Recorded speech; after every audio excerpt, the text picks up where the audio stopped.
नगरपालिकेच्या निवडणुकीनंतर या 3-4 महिन्याच्या अवधीमध्ये हा दुसरा कार्यक्रम होत आहे. आणि पहिल्या टप्प्यात 1 महिन्यापूर्वी आपण 6 कोटीचा विकास कामाचा शुभारंभ केलेला होता. आज पुन्हा नव्यानं 6 कोटीच्या विकास कामाचा शुभारंभ आणि मी सांगितलेल्या सगळ्या कामांचा लोकार्पण कार्यक्रम आज संपन्न झालेला आहे. आपल्याला आठवत असेल की गेल्या महिन्यामध्ये या कार्यक्रमाच्या निमित्ताने मी घोषणा केली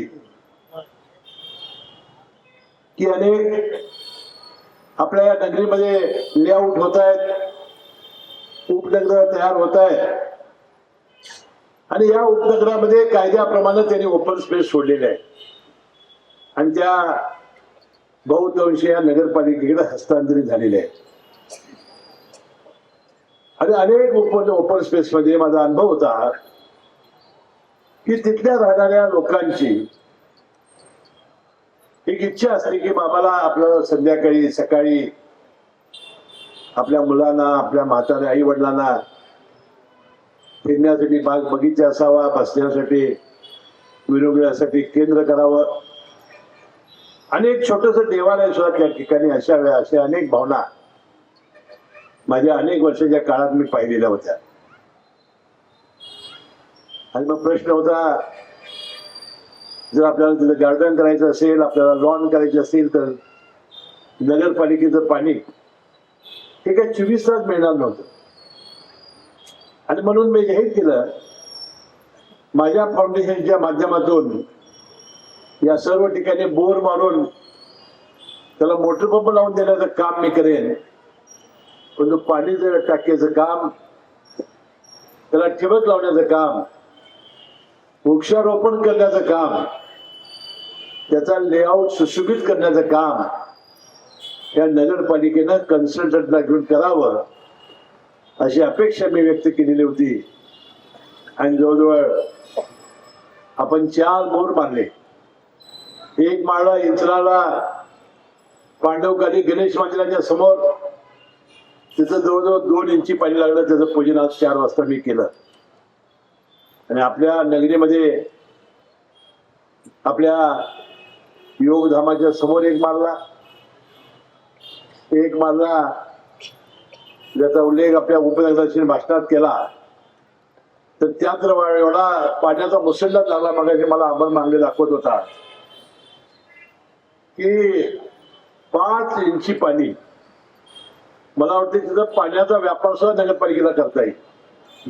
तर मोटर पंप बसवून आता सोलरवरती बसत आहे, तिथं पाण्याचे टँकर सुद्धा भरून देऊन त्याचे पैसे सुद्धा तुम्ही मिळवू शकताय. इतकं प्रचंड पाणी तिथं लागलं. त्याने जाता काही टीका केली. आता त्या टीकेला फारसं मी महत्व देणार नाही, कारण आमच्या नगरपालिकेमध्ये हा अजेंडा होता की अनेक वर्ष तुम्ही सत्ता त्याला दिली, परंतु राज्यात ना सत्ता होती ना केंद्रात होती. आणि यामुळे निधी जो आणायला लागत होता तो निधी त्याला मिळत नव्हता. त्यामुळे गडिंग्लज शहर एक खेडेवजा राहिलं. अनेक मूलभूत प्रश्न आहेत तसे राहिले. अनेक प्रश्न ज्या त्या वेळा झाले असते तर आज गडिंग्लज शहर त्या कोल्हापूर जिल्ह्यातलं 1 नंबर राज्यातलं झालं असतं. अनेक प्रश्न निधी अभावी झाले नाहीत. आणि मग आम्हाला संधी मिळाली. 4-4.5 वर्षापूर्वी प्रशासकीय राजवट या तिथं आली.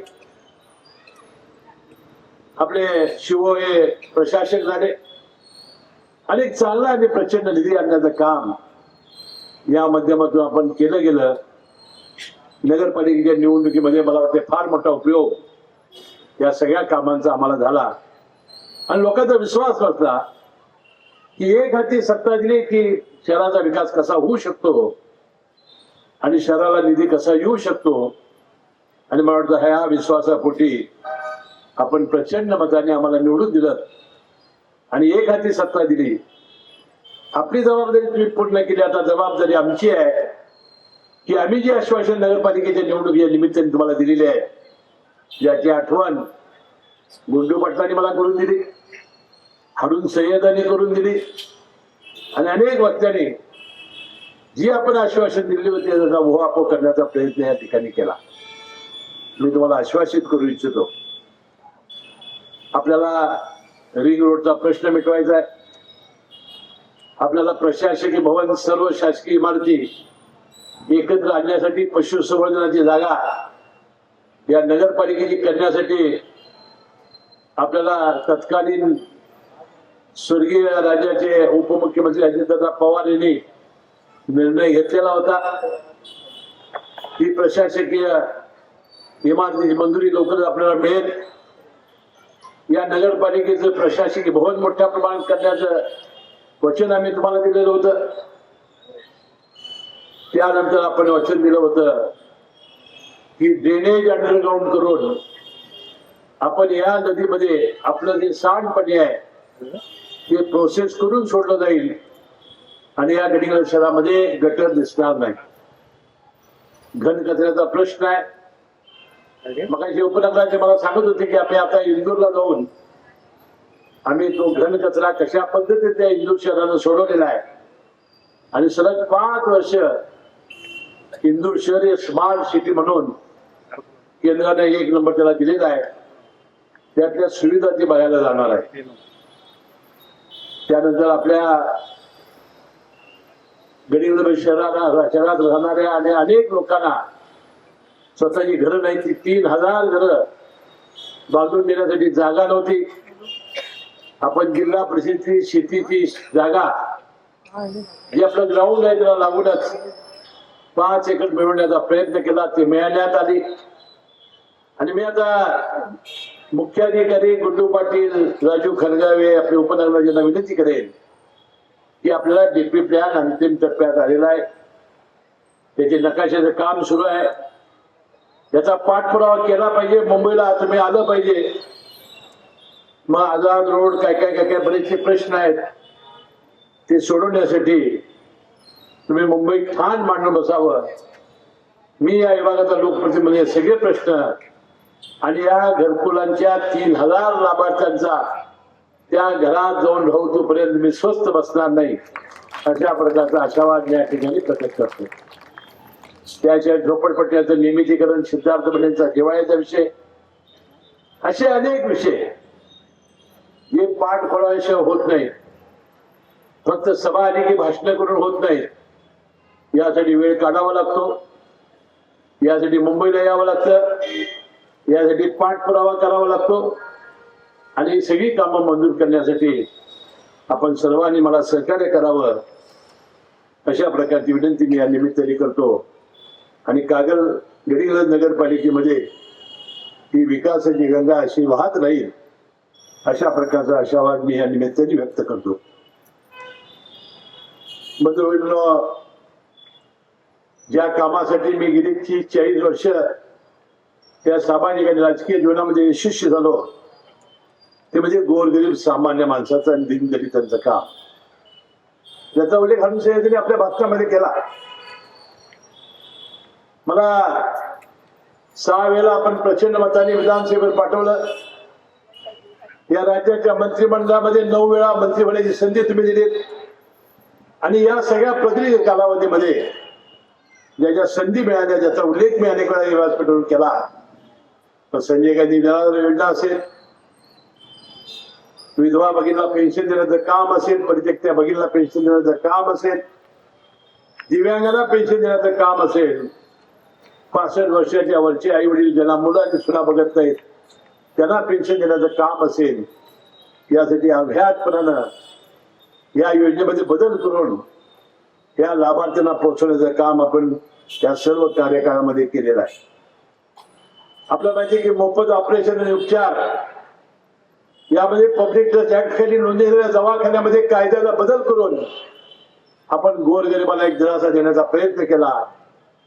एखाद्या गरीबाच्या घरात हृदय विकार आला त्याला ऑपरेशन करायची पाय आली, मेंदू, मणका, कॅन्सर, किडनी, लिव्हर, ब्रेन, लाखो रुपये गरीबाला लागतात. आणणार कुठलं? घरं दारं सोनं नाणं जमिनी विकून सुद्धा एवढ्या पैसे जुने होत नव्हती. म्हणून ही संधी मला मिळाली आणि या दवाखान्यांच्या कायद्यामध्ये बदल करून आपण या सगळ्या लोकांना लाभ देण्याचा, उपचार देण्याचा प्रयत्न केला. राज्य शासनाने महात्मा फुले जीवन योजनेमध्ये बदल केला, ती 5 लाख रुपयाची केली. म्हणजे आता गरिबाला पैसा नाही म्हणून उपचार मिळाला नाही असं उदाहरणच दाखवतात. आणि अशा प्रकारचं काम आपण या क्षेत्रामध्ये केलेलं आहे. विशेषतः आपल्या 100 कोटीचं हॉस्पिटल ते 100 बेडचं कोरोना काळात फील्ड ऑपरेट करून आपण 200 बेडचं केलेलं आहे. त्याशिवाय एक्सरे असेल, सिटी स्कॅन आणि मोफत व्यवस्था आपण केली, आयसीयूची व्यवस्था त्या ठिकाणी केली. आणि या 100 कॉटमध्ये सुद्धा अतिशय चांगले तज्ञ डॉक्टर आणून अतिशय विशेषतः महिलांची व्यवस्था करण्याचा प्रयत्न आपण या माध्यमातून केलेला आहे. ज्याचं वाटप आज आहे त्या बांधकाम कामगारांच्या जीवनाचं कोट कल्याण केलं. आपण त्यांना आपण किट दिले. आता किटचं स्वरूप बदललेलं आहे. आता घोंगड्यासकट किट आलेलं आहे, आपल्या समोर ते ठेवण्यात आलेलं आहे. ते सगळं सांगून मी वेळ घेणार नाही. भांड्याचा सेट आपण दिला. आपण शिष्यवृत्ती विद्यार्थ्यांना देण्याचा प्रयत्न केला. आणि मी अतिशय अभिमानाने त्यावेळेस सांगत होतो नगरपालिका निवडणुकीत या बांधकाम कामगारांच्या मुलांना माझ्या विधानसभा मतदारसंघामध्ये किती शिष्यवृत्ती आली तर ती 89 कोटी रुपयाची शिष्यवृत्ती आली होती. आपण मध्याह्न भोजन व्यवस्था सुरू केली. ते शाकाहारी असल्यामुळे बांधकाम कामगार ते खायला असे झाले. मग आपल्याला कॉन्ट्रॅक्ट तेच वाढायला लागला, म्हणून आपण बंद केलं आणि आपण सुरू केलं. लग्नाला रुखवताला 10,000 रुपयाच्या भांड्याचा सेट देतात, तशी स्टेनलेस स्टीलचे प्युअर भांडे देण्याचा प्रयत्न आपण केला. त्याचा उल्लेख मग अशी अमर मागणीने आपल्या भाषणात केला. 7,500 लोकांना या बांधकाम कामगारांना लाभ देण्याचा प्रयत्न आपण या माध्यमातून केलेला आहे. तर तुमच्या लक्षात आलं असेल की पिवळ्या कार्डावर सगळ्यात जास्तीत जास्त कागद विधानसभा मतदारसंघामध्ये गहू आणि तांदूळ मोफत देण्याचा प्रयत्न आपण केला.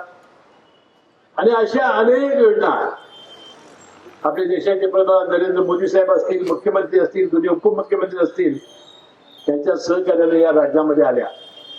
आणि मी तुम्हाला सांगत होतो गेल्या विधानसभेच्या निवडणुकीच्या पूर्वी आम्ही मुख्यमंत्री लाडकी बहीण योजना आणली.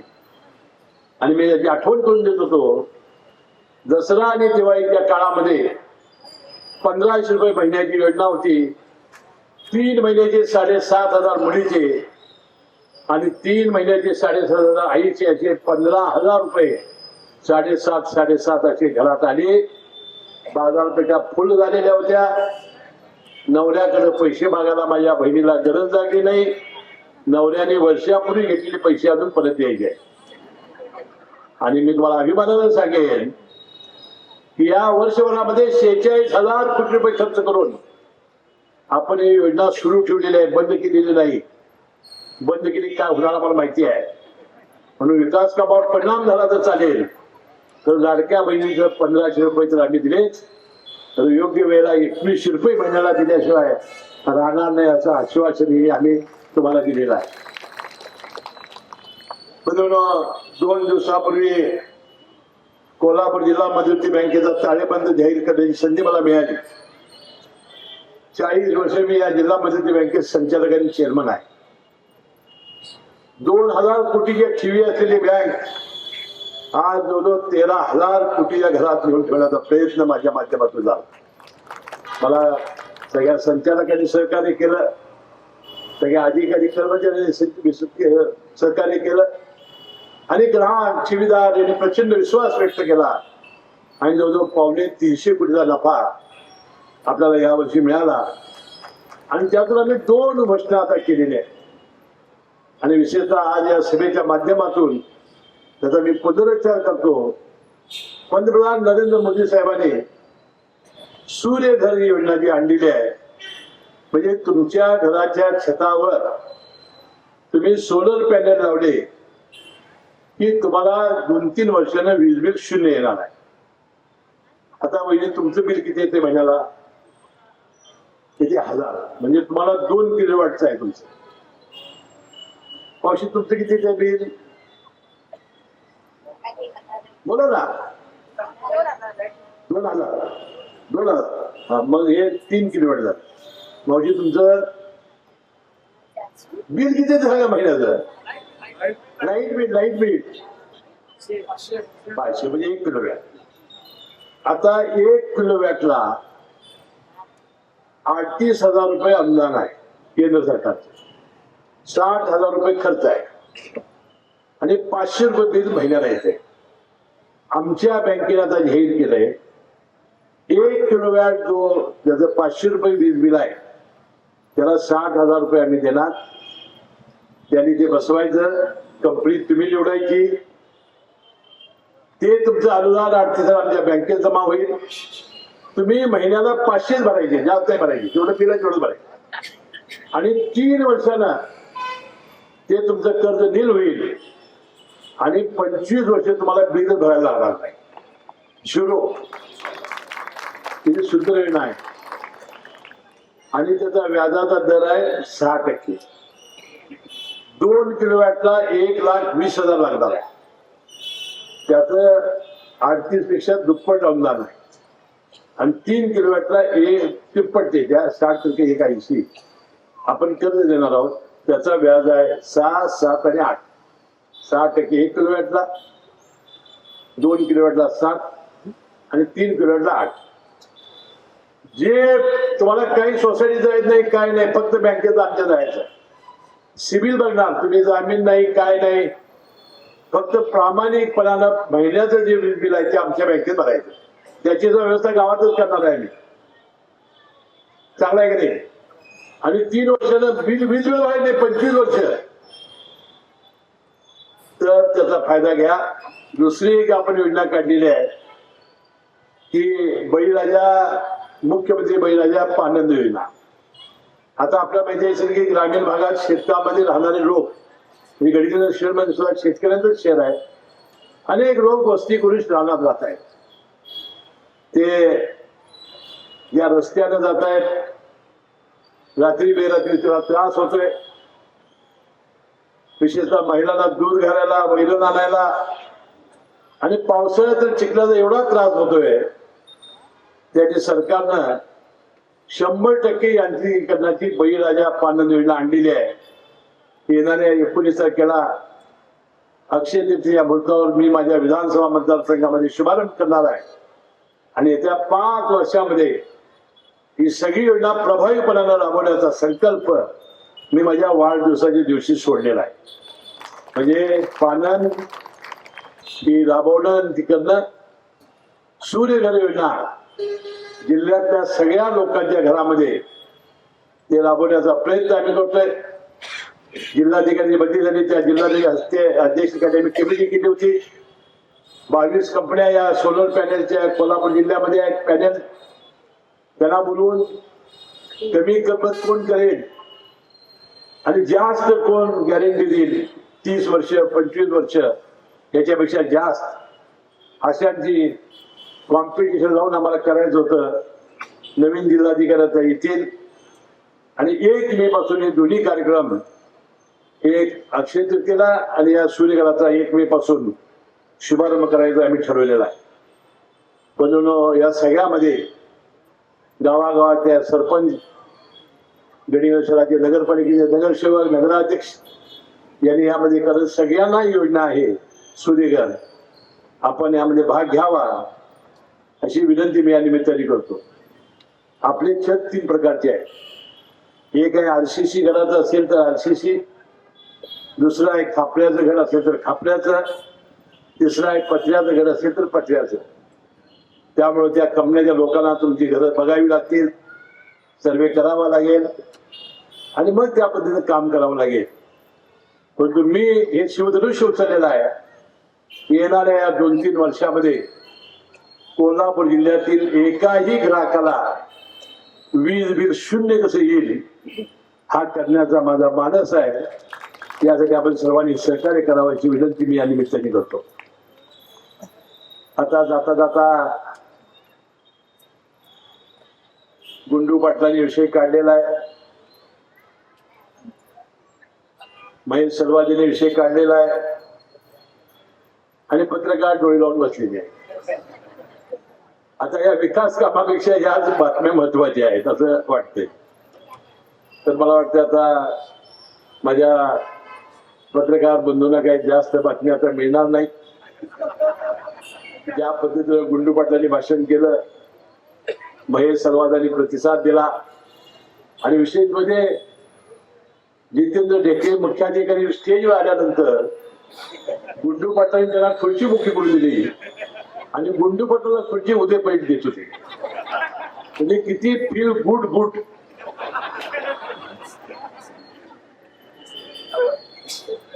मला वाटते पाण्यात किती काठी मारली पण पाणी काय दुबंग येत नाही. असं काम तुम्ही करावं. ठीक आहे, काय मतांतर असतात, लोकशाही ती व्यवस्थितपणानं मांडावी लागतात. ज्या जनतेनं निवडून दिलाय त्यांच्यामध्ये चुकीचा संदेश जाऊ नये म्हणून अशा प्रकारच्या सगळ्यांनी दक्षता घेण्याची आवश्यकता आहे.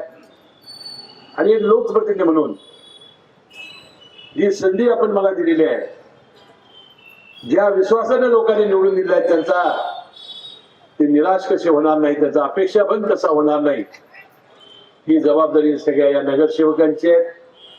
ती निश्चितपणानं चांगल्या पद्धतीनं पार पाडतील. आणि पूर्वीप्रमाणे ज्या पद्धतीनं जे आता तुम्हाला कौरव पांडवाची गोष्ट मला माहिती आहे की नाही मला माहिती नाही. कौरव पांडव हे भाऊ भाऊ होते. शत्रू जर आला तर 105 विरुद्ध सगळी अशी अशा 100 आणि 5 पांडव. आता ही 105 विरुद्ध 5 अशासारखी भांडायला त्याचा बंद होईल. आता शत्रूचा मुकाबला करत असताना सगळ्यांनी एकत्र येऊन करायचा. आणि मी तर कोणाला शत्रू समजत नाही, कारण मी स्वतःच आजाद शत्रू आहे. तर तुम्हाला कोणाची गरज नाही, मला भांडण काढायची गरज नाही. आपला रस्ता स्वच्छ आहे, प्रामाणिक आहे, लोकांसाठी काम करायचं, लोकांसाठी झिजवायचं आणि आम्ही सेवा केली आहोत. आम्ही काही मालक नाही.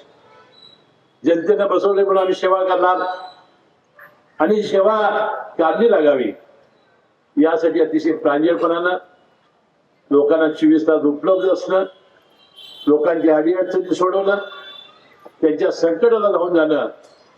जनतेचं सुख हे आपलं सुख असलं पाहिजे, जनतेचं दुःख हे आपलं दुःख असलं पाहिजे.